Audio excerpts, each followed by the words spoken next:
Welcome to another edition of the eSpot with Camille. The eSpot is your location for the latest in entertainment, beauty, and design from the people who make it. Thanks for joining. Episode of the eSpot with Camille. I'm your host, Camille Keller, and I cannot wait for you to meet my next guest. She is Marley Alles. She has the coolest new app that she's just reinventing the fashion industry and really putting sustainability as her number one focus for this. So let's bring her on up and let's hear straight from her how she's doing all these amazing things at such a young age. Thanks, Camille. Wow. Yeah, no. I appreciate you having me on. I'm a big fan of eSpot. I love the podcast that you run. So thank you so much. As Camille mentioned, I am Marley. I'm the founder of Rax, which is a peer-to-peer clothing rental app. So what we mean by peer-to-peer is I could rent out Camille's dress and then she could make money off it. So we're really trying to democratize the fashion industry, make it more accessible for everyone, and also really create a side hustle for people. The side hustle generation is, really pumping up recently. So making sure people can make money off their clothing as well. It's really expensive. It's one of my biggest expenses is clothes for sure. No, I get that because so many times now there's this whole thing like you can't wear the same dress twice, or you have to always have new looks to show, especially if you're working as an influencer or content creators and so on, just always keeping well, I'm not really good at that because I love the idea of re-wearing the same things just to show that fashion is one of those things that keeps coming around. Like I wear some of my mom's old clothes for that same reason because it just kind of keeps turning around. So what made you decide to do an app like this? Yeah, it's such a thing, like with consumer preferences shifting towards access versus ownership. People really want an item for a moment in time. Like you mentioned, influencers would be posting about it or doing a haul and they don't necessarily wear it after. Or even me, like the way that it came about for starting the idea was I was looking for a dress to wear to a friend's wedding. I had a closet full of dresses that I've, already wore to formal events that I didn't want to wear again. And I also didn't want to spend like $300 on a dress that's just going to sit in my closet like the other ones.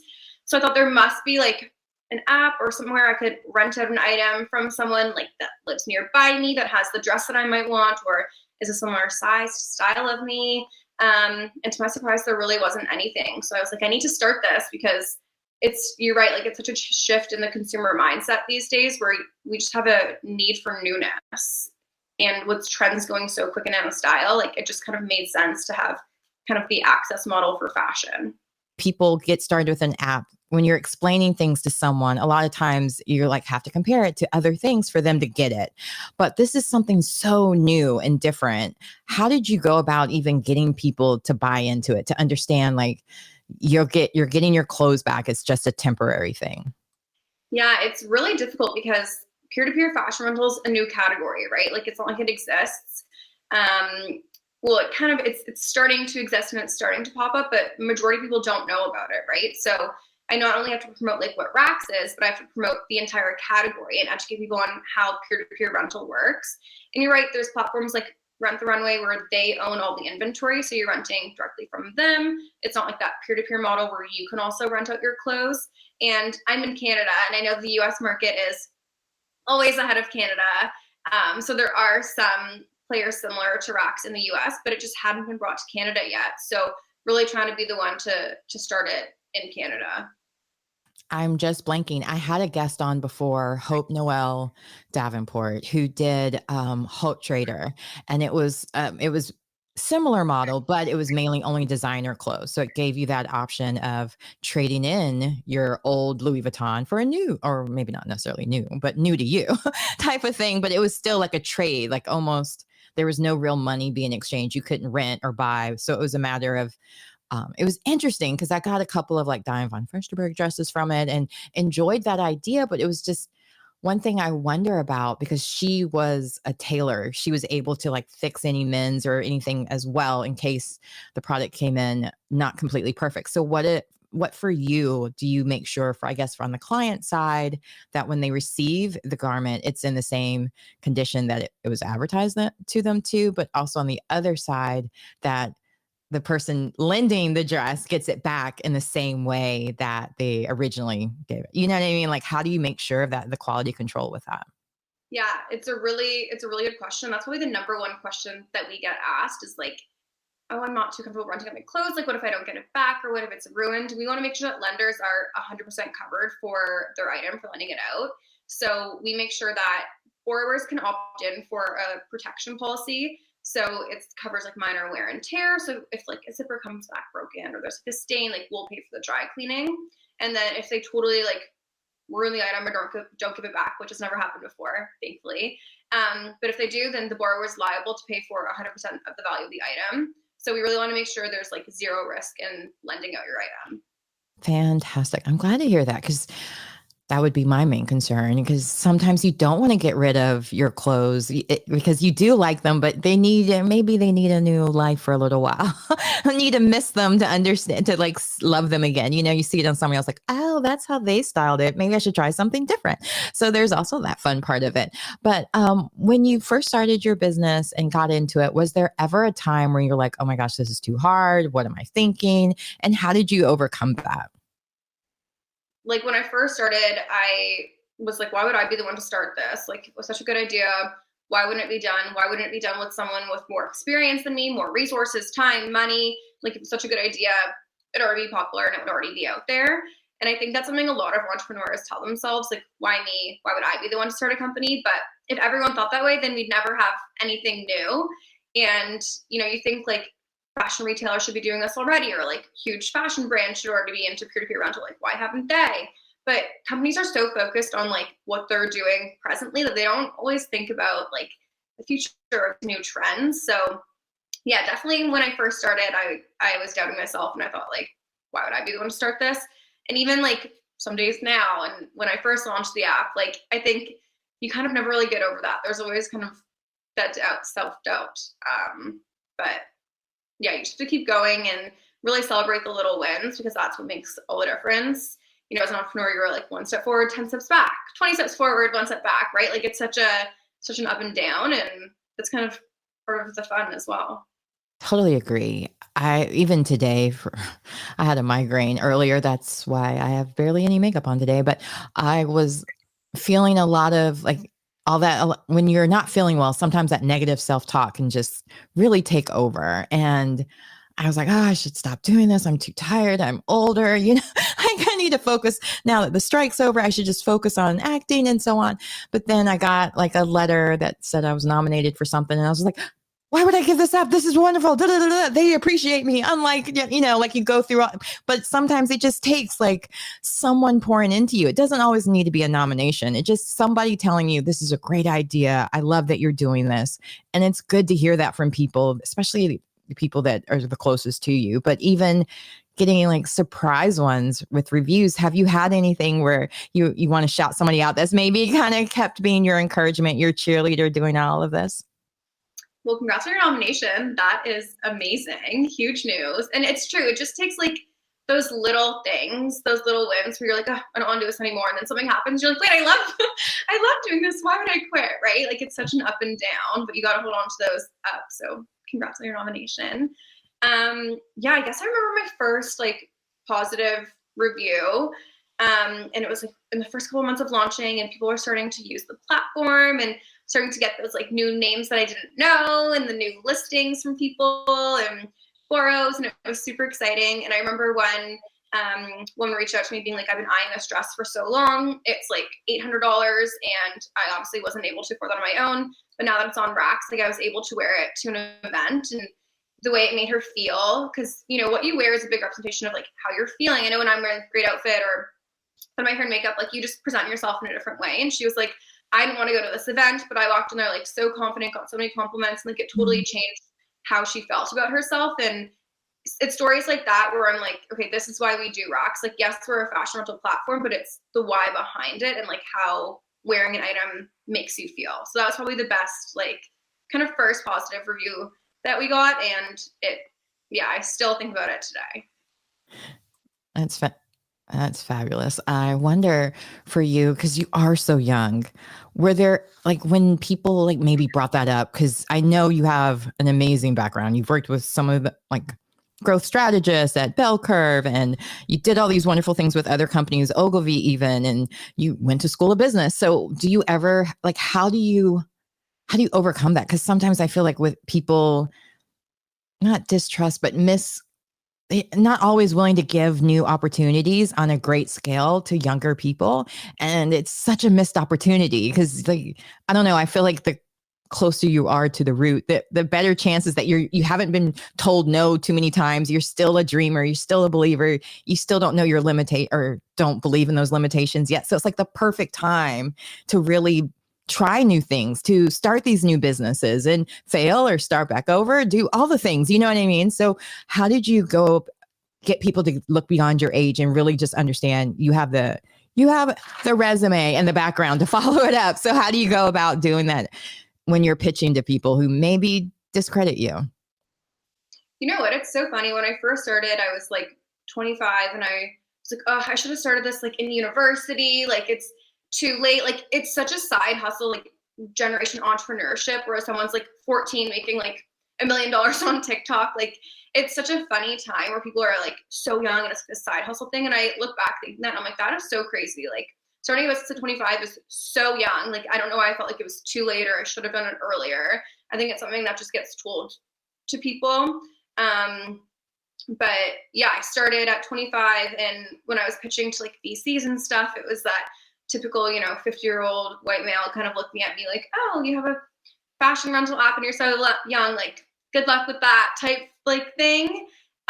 So it definitely was a hard thing coming into like a whole new market, young and a female entrepreneur as well, especially someone that didn't have a background in like app development or, launching a startup. So definitely received some of those from, older males in the industry that just didn't understand what it is because they're not a user. They wouldn't be my target audience. They're not a user of my platform.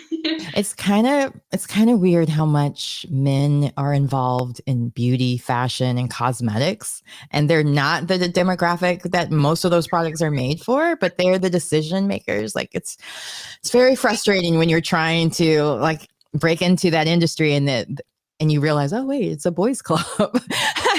Like I don't golf, I don't drink I don't smoke cigars. I don't know, but so you finally got, obviously you got people that supported you and so on. How did you go about getting this information that you didn't have as far as finding app developers, or even because there was a time I had long time ago before the eSpot even was a glimmer in my eye, my girlfriend and I had came up with the idea, the hotbf.com.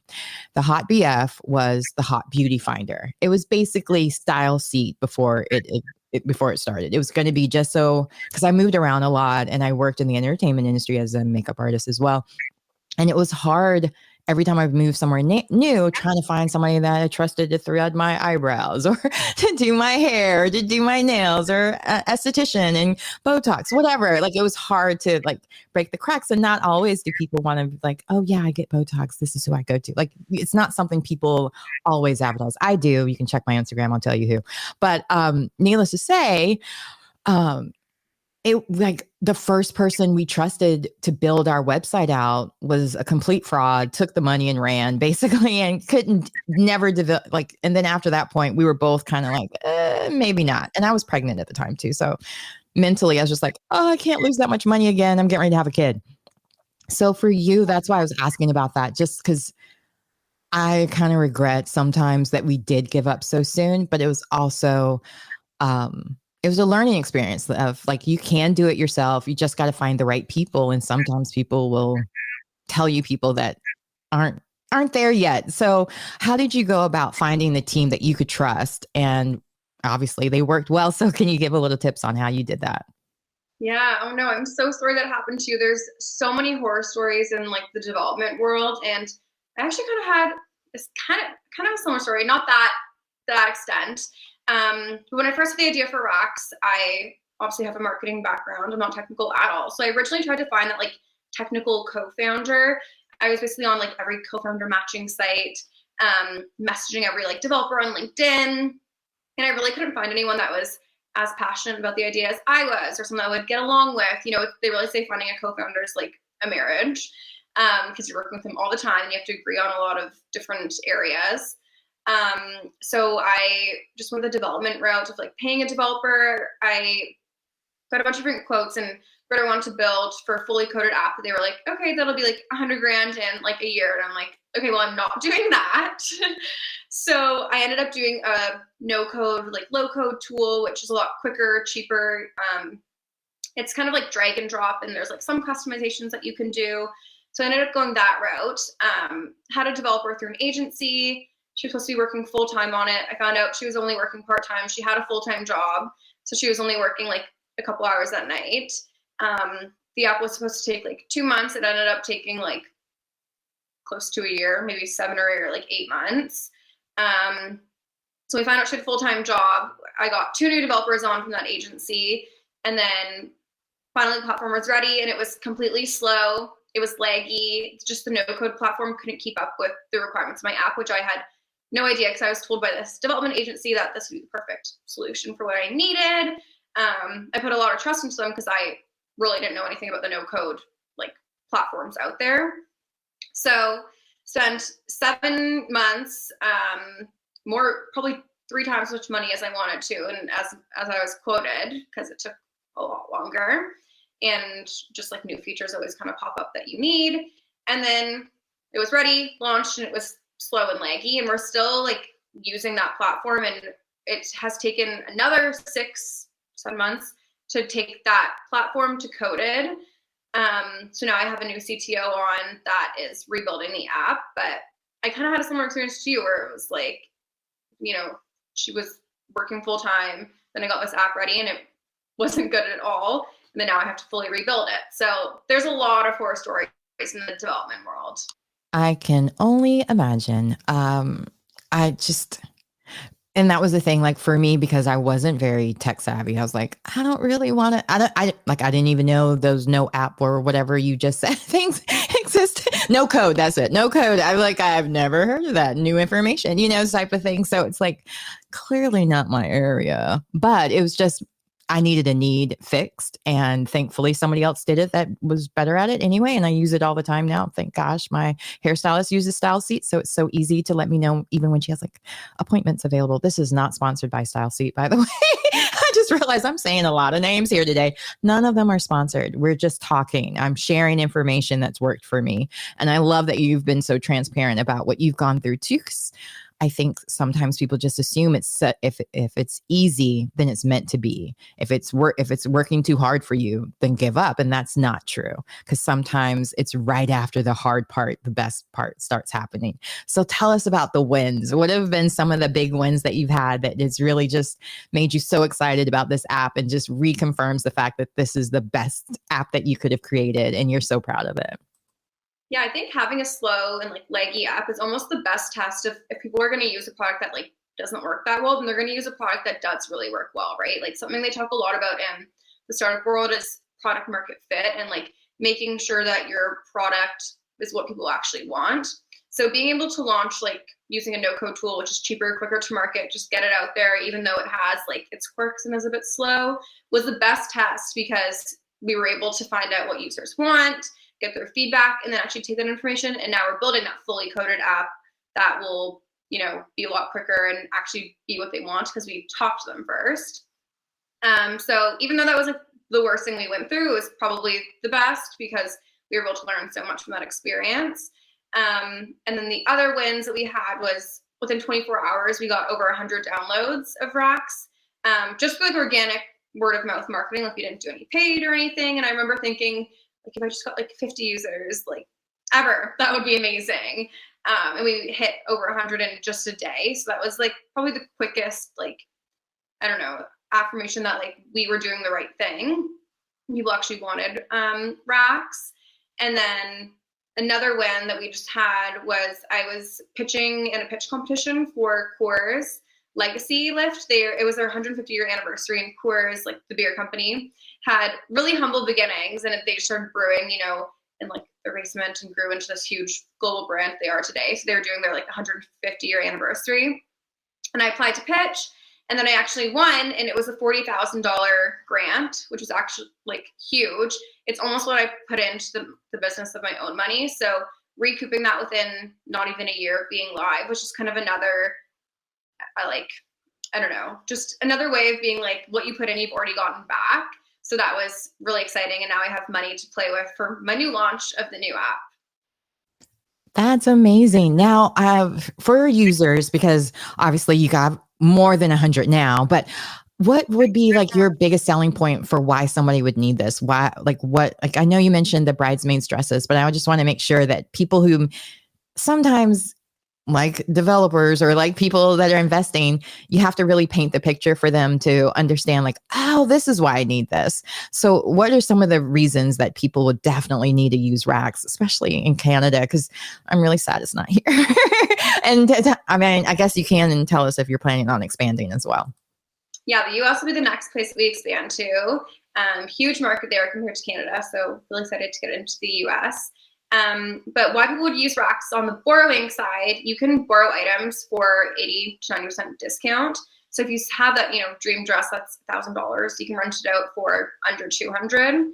And what differentiates racks from some of the other players in the US market is you can actually rent for long term. So you can rent for up to 6 months, whereas other players, you can only rent like daily amounts. Yeah. So we don't really have designer fashion. We have fashion that's like, I listed my like $80 pair of like metallic silver heels. Like they're not expensive and you could go out and buy them, but they're such a trendy item that maybe you only want them for 6 months, then you give them back to me and you can rent them from me for $10, right? Like if you go into my profile, you can rent a ton of things from me that aren't necessarily designer, but they're like cute items that you could rent for up to 6 months and get an 80% discount on. So we're really trying to play to like that mid-market, and designer items are on the app too.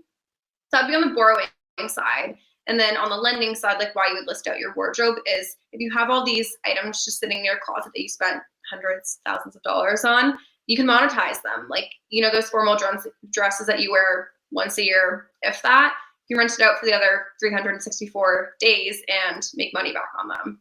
Fantastic. I'm so glad I asked that because I didn't even think about that. Like, as far as it doesn't always have to be a high price item, it could be the trendy one. So thanks for bringing that up. And I wanted to also go over the fact of the sustainability piece of this. Why was that so important for you? Because I see that you wrote about the 8% reduction it does in carbon waste. And I mean, hopefully you all now believe in climate change, but for on a greater scale, why was that important for you as far as your business goes?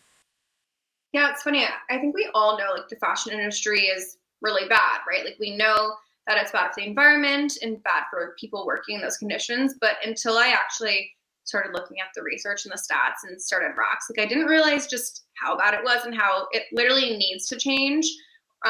Right now, the fashion industry is the second largest polluter, right after the oil industry. It emits more carbon emissions than shipping and oil combined. So, and flights combined as well. So you picture all the flights going on and all the shipping, like the fashion industry is a larger polluter than that. And some other crazy stats, it takes 2,700 liters of water to produce one pair of cotton jeans, which is enough for one person to drink 8.5 cups for 3 years. So just the magnitude of the resources that go into the fashion industry and how bad it is for the environment, like it needs to change. So that was absolutely huge, is instead of buying new, you can rent out items. And that's where that 8% reduction in carbon waste and water comes in if you were to buy new and have it sit in your closet. So yeah, fashion rental is really closing the loop and circulating what garments we already have versus buying new. Thank you. Again, so smart. For our listeners, will you just share, I guess, whatever last minute things that you want to make sure everybody knows about Racks and how they can download the app, follow you, all of the good things, because everybody should follow her on TikTok because she's just so much fun. Anyway, but on top of that, tell us everywhere else that we can keep up with you. Thank you. It's so cringy trying to be on TikTok, but you got to do it, like you just got to own the cringe. So you can download Racks on the App Store and Google Play. If you're in Canada, it's just RAX. And then you can follow us on Instagram and TikTok. We're rent_Racks on both of those channels. Fantastic. Now, I know you said that the next thing is for you to get to America, but I'm curious, is there any big things that you also want to do with part of Racks? Are you planning to do any partnerships? Do you want to do that? Like, go ahead and put it out in the atmosphere. You never know what who may be watching and could help you with that. So is there anything else that we can do to help support you as well? Yeah, well, with the new launch, hopefully in January, I'm really excited to start actually marketing it and doing those partnerships with brands that are into sustainability as well, and have kind of a younger female audience to partner with, and building out our affiliate program. So any makeup artists, hairstylists, spray tanners, if you think about those people that are working with people going to events, I'd love to build up my affiliate program with them and give them a percentage of commission from each rental. So I know you mentioned you used to be a makeup artist, so you probably understand that realm. So yeah, those are two big things. If there's any like hairstylists, people in the industry that want to get involved in our affiliate program, any influencers, we're building out our influencer program as well in the new year. So yeah, I'm really excited for the new launch and to do all those partnerships and affiliate and influencer marketing. That's going to be amazing because when you brought that up, it made me think about the entertainment industry. A lot of times with wardrobe, and they buy a lot of clothes and then they return it after we film in it. And if doesn't matter how much we might have sweated while wearing it, which is also kind of gross. So at least with racks, because I mean, they return it right back to the same store. But with racks, you're getting clean garments that you're borrowing and can send back. So even in the entertainment industry, I wish they would do something like that because it's such a waste and it's so bad in general, just for people that may be purchasing things, not realizing they're not really new because they know how to use a price gun, just like a Target or whatever store they're purchasing from. And that's like one of the big secrets, I think, in entertainment industry, because they used to be that they could, at the end of filming, they could sell back some of the products, but then I don't know what happened. Maybe too many people were benefiting from that, so they weren't allowed to do that anymore. On some productions anyway. And so, or maybe it's a statewide thing. I don't know. But I miss those days, even with that, because that could be a great way of partnering with a film or TV show or whatever, where, especially since Canada has a lot of filming as well, where maybe those products that they filmed in suits or something, you could get it and also rent it back out to people as well, that they could end up getting, I don't know, stuff from their favorite TV shows. You never know. So anyway, I love all that you're doing and congratulations on such an amazing app. Can't wait for it to come down to America, but work out all those kinks up in Canada. They're a lot friendlier. You won't have to worry about as many trolls by the time you bring it down here to America. So I'm excited about you bringing it down here. But yeah, good thing you're fleshing all that out before you do, because it's a tough audience down here. Landscape over there. But yeah, to your point, it's so true. When people don't realize this, when you return items to a lot of these fashion companies, they actually just throw them out because it's cheaper to throw them out than to restock them. So a lot of your returns you're doing aren't actually making it back to the store. They're just throwing it out. And it would be awesome to partner with different people in the entertainment industry, different TV shows, because they want to show they're sustainable too, right? Like all our clothing is rented through racks, or like we're renting it out on racks. So I think it definitely will be kind of the new wave of entertainment, and like the fashion industry is getting involved with players like racks to show that you're more sustainable, because soon it'll be kind of a must, not a want, right? People are really forcing brands and even TV shows and stuff to show how they're sustainable. Like, what are your emissions like on set? Like, what are you doing to eliminate waste on set and stuff like that? Like, people are starting to ask those questions. So I think the entertainment industry will kind of move towards this new wave of sustainability as well. Fingers crossed. I love that. Well, again, thank you for tuning in to the eSpot with Camille. I hope you enjoyed my guest today, and make sure you like, share, and subscribe, and share this story with anybody that would also benefit from hearing about I'm just about to say your wrong name, Marley's wonderful app rack. So thanks again for tuning in, and I hope you have a wonderful day.